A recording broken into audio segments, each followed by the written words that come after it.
The following is produced by 5 Star Productions USA, which is solely responsible for its editorial content. We all know that vegetables are an important part of any diet, but the impact green leafy vegetables can have on the prevention of eye diseases is something of a pleasant surprise. For children affected by Attention Deficit Hyperactivity Disorder, the growing years can become difficult ones. Fortunately, medication and proper management strategies can help keep the disorder under control. When you have cancer, you are going to resort to anything to try to fight that disease. Unfortunately, cancer is a diagnosis many people live with every day, particularly colorectal cancer. We'll meet a few patients who are battling this disease and hear their stories of hope. And for the millions suffering from headaches, simply identifying contributing factors can be the start of reduced pain. We'll discuss all these topics next on Today's Health. This program is brought to you in part by Keeman Foods and Mediva Pharmaceuticals.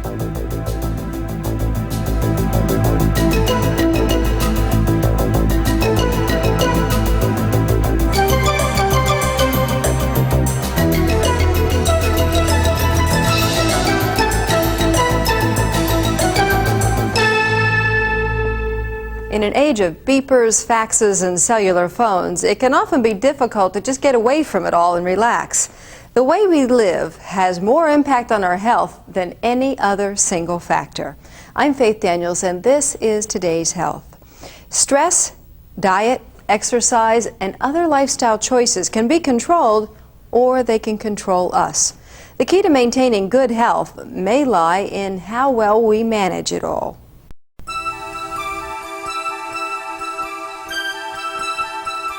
Did you read the morning paper today? Well, for as many as 13 million people in the U.S., it's not that simple. An ocular disorder called age-related macular degeneration is robbing them of the clear, sharp vision they need for reading, writing, driving, and other daily activities. The macula is the central part of the retina, which enables us to focus clearly. Age-related macular degeneration affects the macula, and as it degrades, it becomes difficult, if not impossible, to read, write, identify faces, or do the other things that require clear, sharp vision. The outer part of the retina provides peripheral vision, does not rely on the macula, and is usually left unaffected. Okay, that looks fine. You can sit back. Some of the recent research has shown that antioxidants may be able to help reduce or prevent the occurrence of ARMD. Carotenoids like beta-carotene, lutein, and zeaxanthin found in spinach, carrots, and other green leafy vegetables are powerful antioxidants. One specific carotenoid called lutein may be particularly responsible for the potential prevention of age-related macular degeneration. It is predominantly found in green leafy vegetables, or it can be found in lutein supplements containing FloraGlow, developed by Keeman Foods. When I found out what I had a macular degeneration, I went to the health food store and told them, and we know this person, and they recommended the OcuGuard with lutein. And I've been taking it now for about 2 years, so I think it helps a lot. Lutein serves to enhance the density of the pigment layer of the macula, which is an essential part of the retina. Continual consumption of green leafy vegetables or taking the FloraGlow supplements daily can certainly have an impact on pigment development. Well, since I've been diagnosed with the macular degeneration, I've tried to do everything that the doctor has said. I take the vitamin with the lutein. I eat my leafy vegetables as much as possible. And so far, it seems to be working pretty well. Since our aging population will double in the next 50 years, developing a strategy of prevention aimed at age-related macular degeneration could help avoid a serious public health crisis. This could be a massive undertaking. However, it may be as simple as including enough of the right antioxidants in our daily diet. It can lead to school failure and depression. If undiagnosed, it can become a serious problem in our adult years. Attention Hyperactivity Deficit Disorder. For parents and teachers, it's important to recognize the child's symptoms and understand the coping mechanisms. How much of a challenge is it? We'll find out next on Today's Health.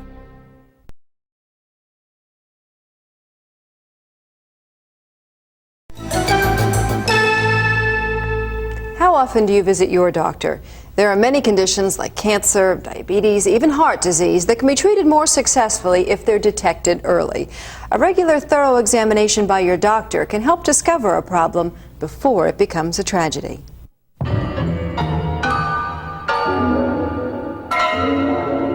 Pay attention. There's no counting how many times frustrated teachers give that command each day. But for some children in the classroom, paying attention can be a tall order. These children may be affected by a disability known as Attention Deficit Hyperactivity Disorder, or ADHD. Some sources estimate that in the United States, about 3 to 5% of children and about 7 million adults are affected by ADHD. Untreated and undiagnosed, the disorder can have serious consequences, including school failure, depression, failed relationships, and drug abuse. It's supposed to be, Beach, over here, honey. I began to suspect that BJ may have a problem with attention deficit a couple of years ago, and trying to help him with his homework. His distractibility was extreme. We got notes from teachers saying that he cannot sit still, he's blurting out answers, and getting into trouble with the other children. ADHD can include symptoms of inattention and hyperactivity. Symptoms of inattentive type are: fails to give close attention to details, has difficulty sustaining attention, does not appear to listen, struggles to follow through on instructions, has difficulty with organization, is easily distracted, and forgetful in daily activities. More symptoms are: fidgets with hands or feet, has difficulty engaging in activities quietly, talks excessively, blurts out answers before questions have been completed, has difficulty waiting in turn-taking situations, and interrupts or intrudes upon others. We worked with John as much as we could. We tried to get him to we try to encourage him, to wait in class, to wait in daycare, to not blurt out answers. We tried to reward him when he had good days. We tried to, encourage him when he had bad days. In recent years, it was believed that attention deficit hyperactivity disorder was something that children would simply grow out of. But now it is believed that as many as 70% of children with ADHD will experience those symptoms as adults. The drives to be impulsive and hyperactive and easily distractible are always there. As one matures and becomes more aware of the long-term consequences of one's behavior, you're able to control yourself a little more, but the impulses are still underlying the behavior. It's imperative to realize that these disorders, such as attention deficit hyperactivity disorder, is not a disease. It is really a group of symptoms that is interfering with your life. Some stress can be a great motivator, but too much stress can negatively affect you both physically and emotionally. It could even compromise your immune system. So if you feel you have too much stress in your life, exercise, meditate, or maybe find another method for controlling it. Treatment for attention deficit hyperactivity disorder, or ADHD, usually includes a program that involves the children, the parents, the teachers, and healthcare professionals. In many cases, it may even include local or national support groups. ADHD is a disorder which occurs generally in multiple settings, and therefore the best way to address these symptoms is by addressing them in the patient's natural environment. We worked with the doctor to try and better understand what the situation was, to try and help John understand what the situation was, and to try and help him modify his behavior himself. The teachers also gave us daily reports and what they call behavior modification, which was to encourage him with his good behavior. In order to try to modify John's behavior, we had to all be looking at the same kinds of things so that the expectations at school were the same as those at home. Even when you put together a nice behavioral plan, that medications, since this is a biological disorder, can help, and particularly what medicines seem to help in is in decreasing the impulsivity. Currently, psychostimulant medications like methylphenidate and dextroamphetamine are the most widely used for the management of ADHD symptoms. The treatments don't necessarily require that we treat always with medicine. They require that we address the problems that are interfering with that child's life, and then to use in conjunction with that, once that is done, if there's still a need for help, then to use medications.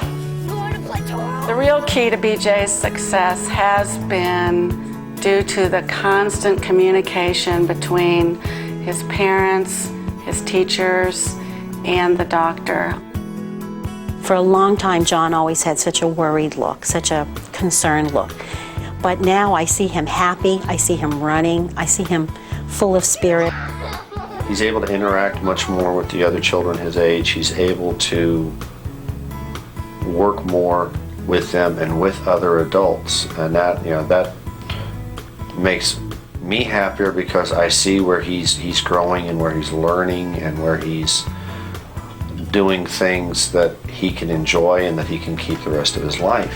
It is estimated that nearly half the children with ADHD are never properly diagnosed. Without early identification and treatment, ADHD can have serious consequences throughout an entire lifetime. But with proper treatment, the challenge of ADHD can be managed and overcome. No disease is without physical and emotional challenges. For people diagnosed with colorectal cancer, the news is often an unexpected tragedy. Emotionally, it's just so devastating.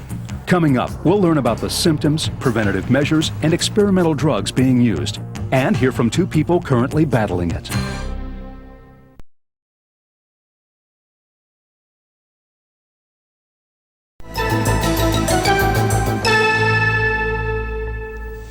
How many sit-ups can you do? Exercise not only helps us burn calories and stay in shape, it can actually relieve stress and even lower our blood pressure. And it doesn't have to be drudgery. If you choose a physical activity that you find fun, regular exercise can actually become a pleasure.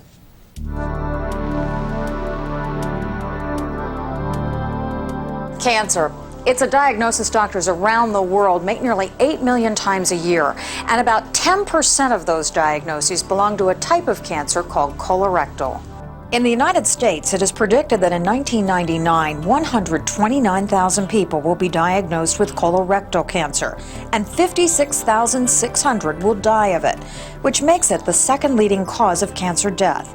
Cancer is believed to occur when a cell somehow changes its normal DNA and starts to divide in an abnormal, uncontrolled manner. Colorectal cancer arises in the cells outlining the lumen of the colon and rectum. The progression of colorectal cancer is measured by the amount of disease at the primary site, the tumor's degree of penetration through the bowel wall, and whether or not the cancer has metastasized or spread to other sites, especially organs.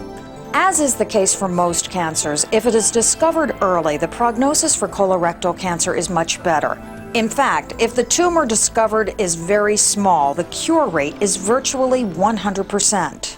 I think it's a logical deduction that early detection of cancer, no matter where you talk about it, but particularly in the colon and rectum area, really leads to an improved prognosis, because we believe that when colon cancers are picked up earlier, there's an earlier stage of the disease and therefore a better prognosis. It's recommended that once you reach the age of 50, you have either a sigmoidoscopy, which looks at the lower part of your colon, or a colonoscopy, which looks at the entire colon. And it's recommended that the colonoscopy, if it's done and it's normal, meaning there's no polyps and no sign of malignancy, you may not have to have that repeated for 10 years. The sigmoidoscopy, they're recommending a repeat every 5 years. When we talk about the detection of colorectal carcinoma, we can talk about patients that present with symptoms, or we can talk about patients that basically have their colorectal cancer picked up on a routine evaluation of their colon. The most common symptoms are rectal bleeding, anemia, change of bowel habits, constipation, or weight loss. In the case of colorectal cancer, what you don't know can be very dangerous. Since the symptoms don't usually present until later, it can be very difficult to catch this disease in an early stage. Regular checkups and an awareness of the potential of this cancer may hold the key to help doctors and patients catch this killer in time. Of all the negative habits that can harm our health, smoking stands out at the very top of the list. It may be related to nearly 500,000 deaths each year. And if that's not enough reason to think about quitting, consider this. Secondhand smoke has been proven to be harmful to others.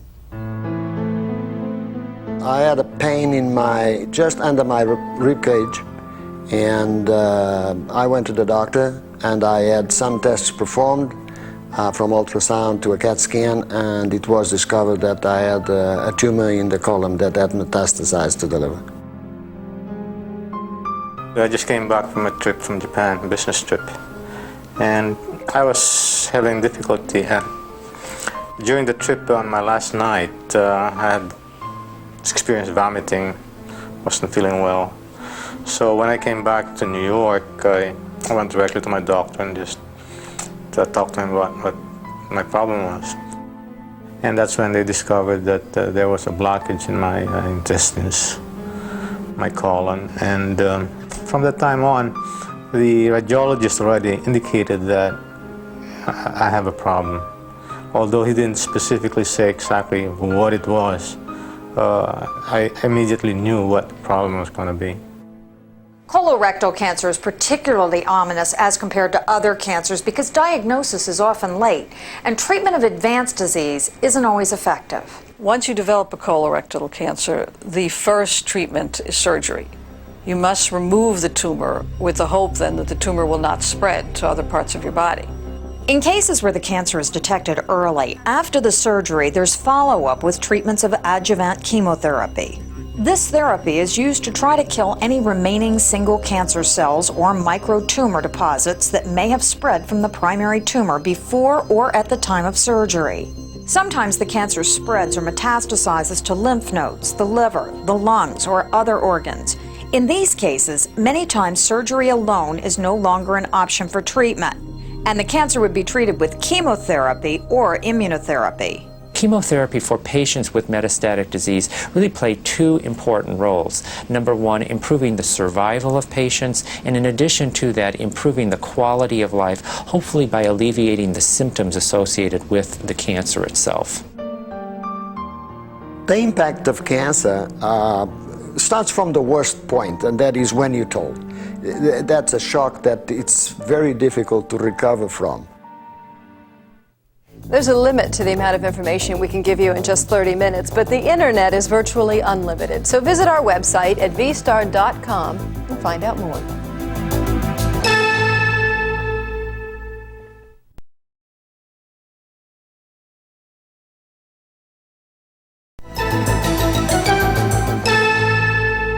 An old saying claims knowledge is power. That adage still holds true today, especially when we're discussing our health. If it's important to you to make better informed lifestyle choices, then you may want to learn as much as you can about what's known and what's on the horizon. As soon as you see any improvement in cancer, it's just an overwhelming feeling that it lifts you up and gives you that more hope. If you're battling colorectal cancer, there is some good news on the horizon. A great deal of research is going on to find more effective therapies. If any of them are approved, these new options may bring about a true advance in the treatment of colorectal cancer. What's very exciting now is we have a series of new drugs that are attacking the cell cycle at different points. Essentially, these experimental drugs are new versions of traditional chemotherapy that have side effect profiles which are manageable and probably less toxic than other existing chemotherapies. The major therapy of colorectal carcinoma until recently has basically focused on one drug. That drug is 5-fluorouracil, also called 5-FU, and throughout the years it's been given in a variety of fashions. Now recently, in the past decade, we've really taken a look and found other new agents that may either enhance the effectiveness of 5-FU or really have activity on their own. I am on an experimental drug that is not been approved by the FDA, and you know what? I am not apprehensive at all. I would start getting apprehensive if drugs like these would not be available to help cancer patients fight the disease. The positive attitude of a patient is 80% of the cure. The drugs can help you, but they're certainly not going to, by themselves, cure you. And I think the positive attitude that you keep to yourself, to your family, to the world, helps you go through this process in a less painful way. I know there's a lot of things going on in medicine and the pharmaceutical industry that they're discovering things on a daily basis. That eventually this may be just a chronic disease, not a fatal disease. What you eat has an enormous impact on how you feel. A proper low-fat diet may even help prevent many forms of cancer and heart disease. If you want to develop a diet that's right for you and your family, speak to a health professional and then take a long look inside your refrigerator.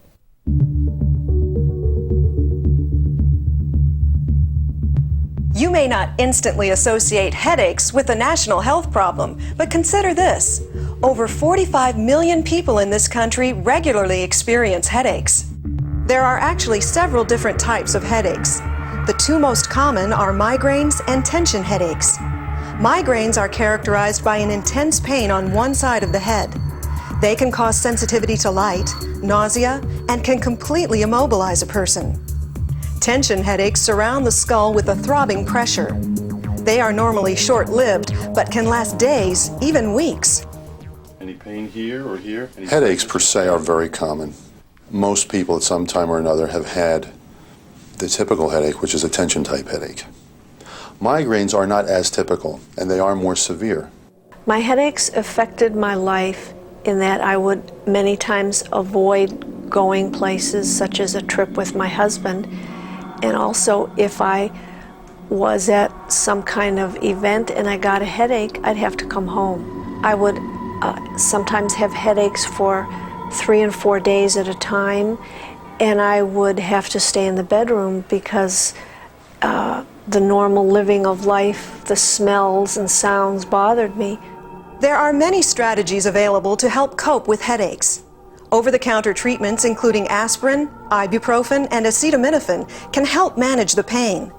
In severe cases, prescription medications can be used to stop the pain by controlling certain chemicals in the brain. Many times you'll see the patient apply pressure to the head, apply their fingers right to the inner corners of the orbits, or apply acupressure to the temporal regions of the head or to the back, or ask their spouse or loved one to massage the neck.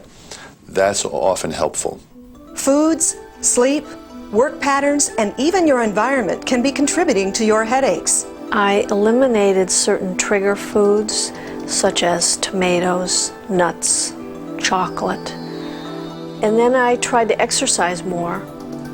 That seemed to help just relieve any stress. Headaches do not have to take control of your life. A healthcare professional can help you develop strategies to reduce their frequency and severity. By making a few simple life changes, you may help yourself feel better more often. We live in a country that cherishes individual freedom, and when it comes to our health, we're free to choose our habits and our lifestyle. Hopefully, we'll all make choices that will maintain and improve our health. I'm Faith Daniels. Join us again next time as we get right to the heart of matters concerning your life on Today's Health.